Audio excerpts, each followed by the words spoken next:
Hey everyone, today I'm talking about Fortnite and what led to its rise and eventual fall. It would be incredibly difficult to find someone who hasn't played or at least heard of Fortnite, and nowadays the game has a pretty negative reputation, but back in 2018 everyone played and loved it. So what made it take off in the first place? The short answer is sponsorships. Fortnite sponsored a ton of YouTubers in late 2017 and early 2018, some being Drew Gooden, Vanoss, and SS Sunday.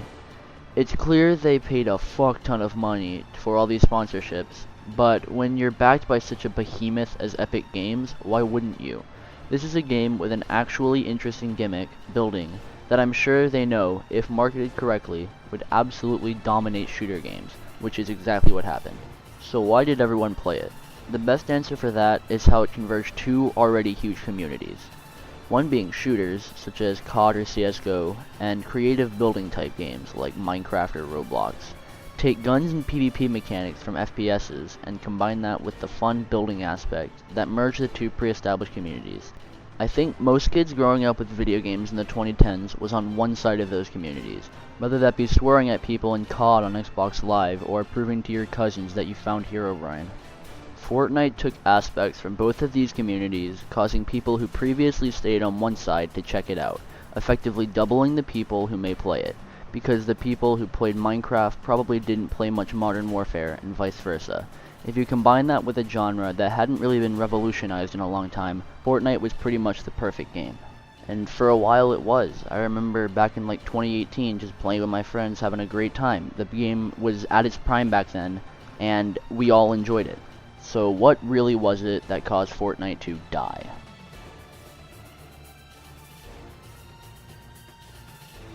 Fortnite was easily the most popular game throughout 2018, and it only really started dying towards the end of 2019 after Reddit decided it was the worst of humanity's creations and exiled all Fortnite players. Although I'm exaggerating, there is some importance here. The community was terrible. After most people got pretty tired of Fortnite, its older audience had pretty much vanished.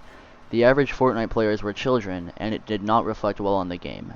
Many Fortnite players became egotistical douchebags who think of themselves as enlightened deities because they can crank frame-perfect 90s and have no time for foolish endeavors such as Geometry Dash. What the fuck, Hotball? When the game started losing popularity, Epic tried everything. The updates got more and more chaotic, and they did anything they could to make the game fun again. Like completely changing the map and adding stupid features just to make it different. They got all kinds of famous musicians to do concerts in the game, but the community just wasn't going to come back. After this, just about all the good parts of the community had left, and it was just angry 11-year-olds breaking their monitors over dying to henchmen. Now is the time I should say I was an active Fortnite player from Season 3 to Season 7, and quit around the release of Season 8, and in my opinion, peak Fortnite was Season 4. During their frantic attempts to change the game and make it better, I believe that was completely the opposite of what they should have done. I would have continued to play the game and enjoy the game if they had reverted it to anywhere in the Season 3 to 5 range. They just didn't need all the bullshit updates they added just in an attempt to shake it up. The game was at its best when it was at its simplest. Take the mechanics they had from Season 4 and keep it that way.